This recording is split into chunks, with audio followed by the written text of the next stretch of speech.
Thank you for that warm greeting. That's 50 years in, I think, 6 minutes. So that's quite a journey. But we traveled it with many people and with many of you. And as I enjoyed the award ceremony, and who'd have thunk the whole place would be winners? You know, all we could do is cheer each other on today. So we'll continue with that as we go into this. I'm going to talk to you today about what I think are the founding pillars of this business. I'll try and move along because Doug and Steve did such a great job covering almost all of it. But I'm going to cover them because if I don't cover them, there's nobody else to tell the story, because I was there when it happened. And it may be the last time we'll ever have a chance to be together like this. That's not a sad story. That's just the reality of life as it moves on. But the founding things that we did, only I can tell you about. And so I want to talk about them a little bit.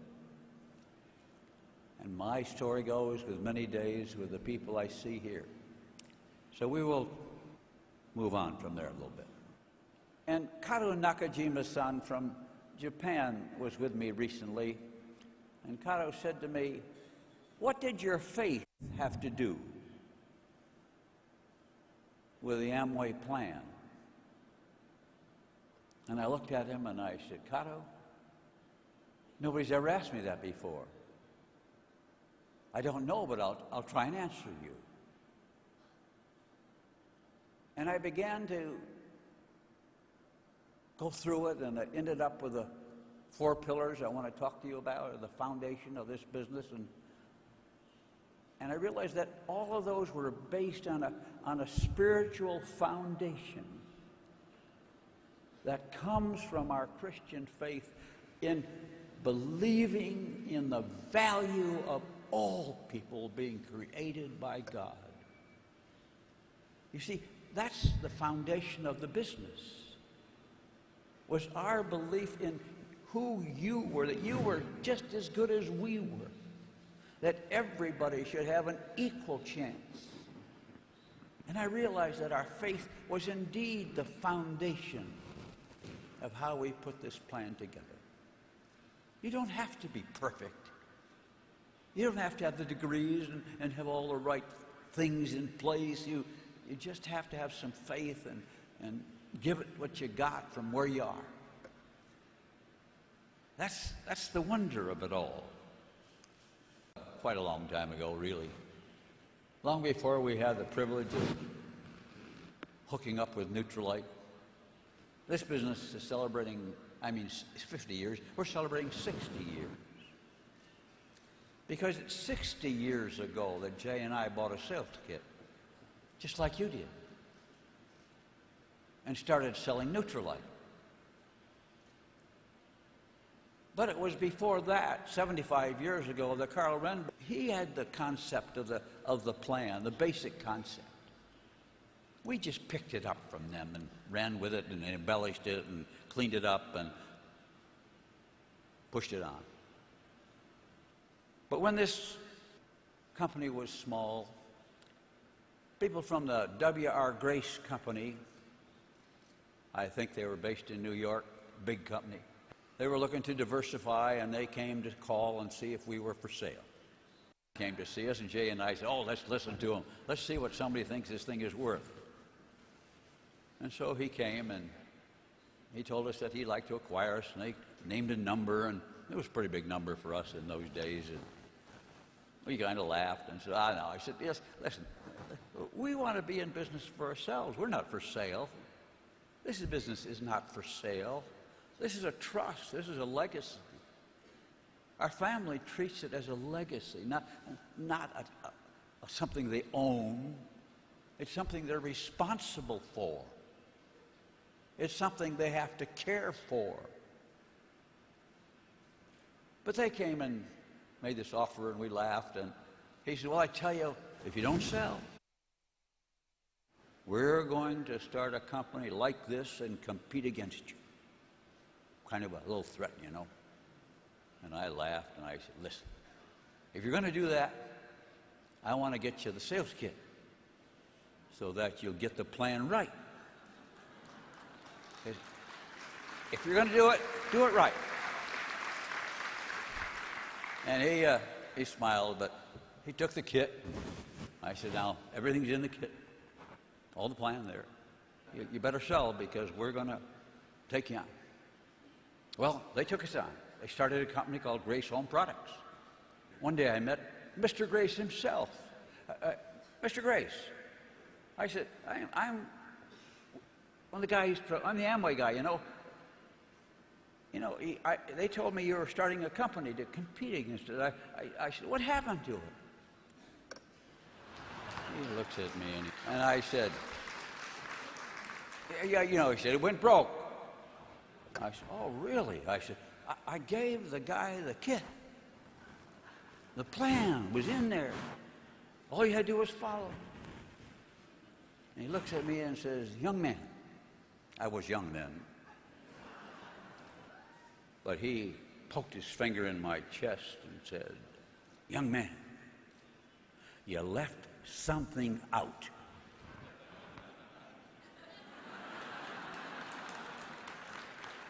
And that's what I want to talk to you about, is what I left out,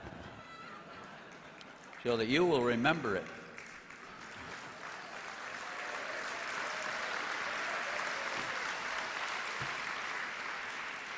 Because you and I both know it's not just the plan. It's based on this faith that God's hand created us and that all of us have value and significance. And it's that spirit that carries us forward. That's not in the kit. It's in your heart. Out of that came what we speak of as our founding pillars: freedom, family, rewards, and hope. And I just want to hit those a little bit. Doug and Steve did such a great job on freedom that there's really not much left to talk about. But I want to add one thing, and they did brush upon it. Freedom and the free enterprise system that you enjoy and live with. Freedom always has responsibility. It's never just your right to be free, your right to do what you want to do. You have to carry with it the responsibility of doing it right. And that always comes down to a very simple phrase: you first and me second. My responsibility is to take care of you and make sure you succeed. And if that happens, then I succeed. And if you look at the plan, you see that that's all in the plan. That's what the plan is all about. You have to help your people, then you come out just fine. But when you get that backwards, and you want to take things out from them before you help them, then it starts to disintegrate. And that's part of what we're seeing in our world. And that's why our ethics have to be great, and our responsibility for the privilege of freedom has to go. I wrote a book many years ago called Compassionate Capitalism. And at that time, Russia was just beginning to play with free enterprise. And I wrote it actually with them in mind. And I wanted them to understand that it has to have a compassionate, caring element.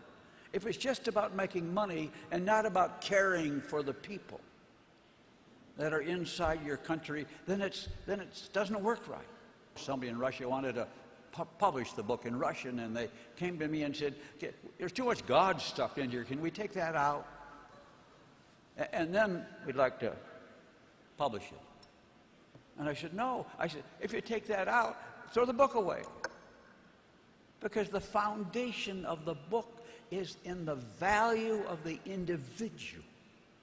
That each person is to be respected, not just to be used or taken advantage of. It's you first, me second. That's the way I see freedom. So freedom in the Amway sense is what Doug and Steve talked about. But it's also in this sense of responsibility. The second thing of that, is family. We talk about the Amway family. Family is fundamental to this business because it's a relationship between us that we have. It's a relationship you have with all of your people that you bring in. They're not just distributors in your group. They're people you respect and love and care about. And if somebody's sick, then you all worry about it, don't you? And if somebody needs a meal because there's nobody home to cook, when somebody's there to do that. It's family. That's the glue that holds the business together. If you watched the basketball game last night, you watched a guy by the name of Michael Petrus throwing some nice three-pointers to help the Magic win. I think it's a good team. Anyway, that's just a little sidebar for the DeVos family. Michael Petrus was sitting in his chair in the locker room one day, and I came in with two young kids from my church that I was just bringing along to a game to encourage them. One of them had a little problem, and I said, I'll take him to the game and see if I can help him a little bit. And Michael was sitting on his chair, and he looked at these young guys and said to them, how old are you? And they said, 14. He said, it's Christmas time. You got a Christmas tree at your house? They said, oh, yes. He said, you have a family get-together, I suppose? And I said, yes. He said, I never had a family. I've never had a Christmas tree. I never had anybody sit around it. My mother died when I was 2, he said. And I was alone. And some people helped me, but I got along. And then one day an agent came along, and here I am and playing for the Magic. And I feel, he said, this is the first place I've ever been where I felt at home. And Michael said, he said, don't ever trade me. But he said, I just feel good here. And I put my arm around him and said, Michael, I said, you're in our family. Understand that. And the next day he got a quote in the paper, and he said, you know what? He said, being in the Magic, I feel like I'm in a family. You are in a family. And that's so important to us. That's the basic unit that holds society together. And that's why we have to hold each other together, lift each other up, encourage each other, do all of those things that you do as a family, loving and caring for each other. Family is a fundamental part of this. Now, we have a family, too. I have a wife. Jay and Betty were our neighbors. We not only were partners in business, we were buddies, we were friends, we were family. They lived next door. The kids went back and forth between the houses. When Jay and I were in our first business, a flying school, and we'd just go back and forth. And, we have 4 children. Jay had 4 children. They all are part of this. In our case, Dick spent 10 years when I got sick and ran this company beautifully, successfully, and began the first step in a transition to the next generation. And our son Dan worked in this company for, I think, 15 years, was a vital part of this business. But he knows this business too, and he's on the board. And our daughter Sherry is on the board. And Sherry worked in this company too, as did David Van Andel, and as did Barbara Van Andel, and as did Nan Van Andel, and as did, so all these kids know this business, they're involved in it, they've had a mission to it. The family. But it's not a thing they own, as I said. It's a trust that they're responsible for to you, to protect the hard work you have put in to build your business. And I want to move on to the fourth one, or the third one, actually, which is rewards. We have two types of rewards. You know, we have money rewards and we have pin awards. We have recognition awards. I don't know which is more important sometimes. Sometimes the idea of getting a pin and being recognized drives you more than more money does. But you like both. We offer both. It's important.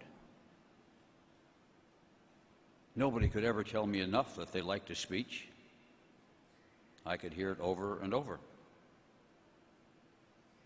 So recognition is important to all of us. I'm not going to spend a lot of time on it except to talk about. Don't be afraid to get out of the way. Your children are coming up. Involve them, applaud them, cheer them. And our family is the key to what our greatest rewards are. When people say to me, "What's your legacy going to be?" And I say, my legacy is our children, because they are carrying on as responsible citizens. That's my legacy. What I see is your children becoming so far ahead of others in the world because of their involvement with you in Amway. They learn and know and have values and appreciation for things that most kids never know. And so your rewards are sometime in progress of your family. You know all about the other awards. I looked at them and I saw them saw you all up here and admired you and respected you. And we don't have to develop it, but we spend a lot of time on rewards. I know Doug and Steve spend a lot of time on it, and the other days. And the last one I want to talk about is just hope. That's the last one of the four pillars, because we offer hope to everybody. And for many people, you are the hope that they don't even know about yet, just as you did not know until somebody came and talked to you. And you fortunately said, yes, I'll see, I'll try. You didn't know whether you could do it. You never dreamed you would be where you are. People say to me, "Do you ever dream it would be like this?" And I say, of course not. No one can dream that big. No one can see that far. We wanted to make a living and having our own business. That was our goal. Sam, when we acquired it from your family. Well, what a blessing that has been to the world as a product. Hope that it brings. The hope that you bring to people. But then I put together a little list of my hopes for all of you. I hope this business works for all who work it. You know, some of our people that I know tried the hardest and it just never seemed to go for them. You got to like people like that. That always made me sad. They tried, but it just, somehow, it doesn't seem to work for them. So I hope it works for all the people who work it. I hope your business grows and grows and you never lose sight of the joy of watching other people achieve and discover their realization of their dreams. As you take people from poverty to achievement, to financial success, I hope you enjoy it. Smile, relish it, be proud of it, be grateful you had a hand in it. I hope you have that joy that comes only with watching others achieve. I've had some people in the past distributors we had who said, you know, I don't understand why I don't get anybody in my group who takes charge. And I said to this person one day, I said, that's because you don't let them. Because you don't have any room on your platform for them to stand up and be the leader. You always got to take the mic, and you always got to be in the middle, and you always got to be correcting them. Learn to honor the people coming up and give them space. I hope you'll be the best Amway business owner you've ever been. I hope you'll be the best model in your town. That when anybody sees you, they will say, oh, he's such a wonderful guy. He's in the Amway business, you know. And you become a model for him and your people of integrity and honesty and love and caring for others, as many of you do as you work the one-by-one process. I know many of you are all of that and more every day. But keep it up, will you? And I want to have one more comment. The other day I was talking to a group in Japan on a closed-circuit video conference thing into a meeting in Japan. And the man running the business, Parker, was saying, you know, he said, you started Amway when it was a tough time. Business was bad and the economy was bad. He said, why did you start it then? He said, the economy is bad in Japan right now. And the question is, what about them? What about these times?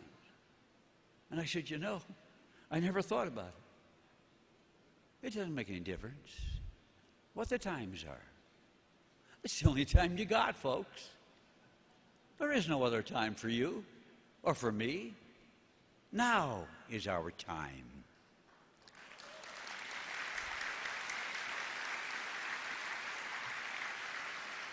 And when you're in this business, you learn to work with where you are now. So now we're going to move on. Think back, I hope, of the good time you had, but most of all of the people out there who don't know yet about what they're missing.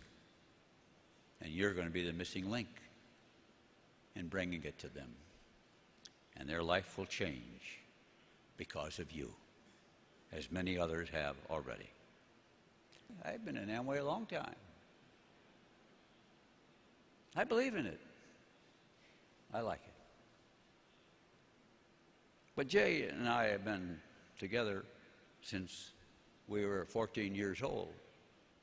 So we've been at it a long time. We share a lot of things, a lot of ideas, a lot of stupid ones, and a lot of good ones. But you're the best. And this is the best. And before I finish, I would feel bad if I didn't ask Jay to say a few words. Jay, it's all yours.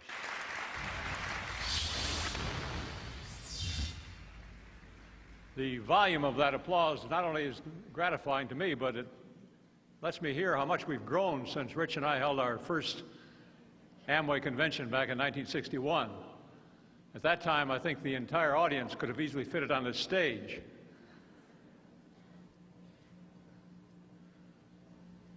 As we enter the 21st century, we'll remain committed to our traditions and our bedrock beliefs and our goals and dreams. We also know that we have the flexibility to meet the challenges of this era of very rapid change. The courage to face change without fear is another quality of our leadership. Change means growth. Even if you think you know what the future holds, you can be in for a surprise sometimes. With the benefit of hindsight, of course, we always know that the future is almost always more remarkable than we can imagine.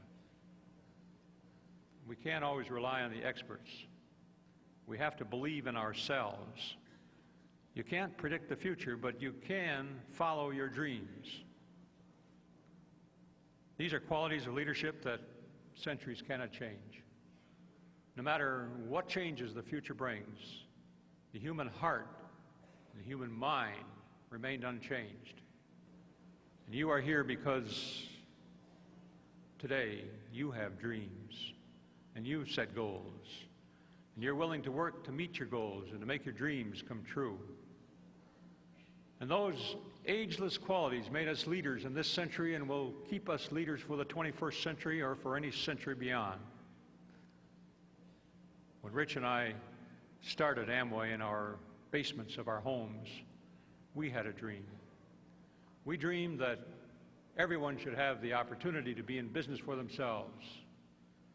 Today I look at this tremendous group, this great crowd, and see all of you as fulfillment of that dream. And Rich and I thank all of you because you have made our dreams come true, as we hope that we have helped you make your dreams come true. Thank you.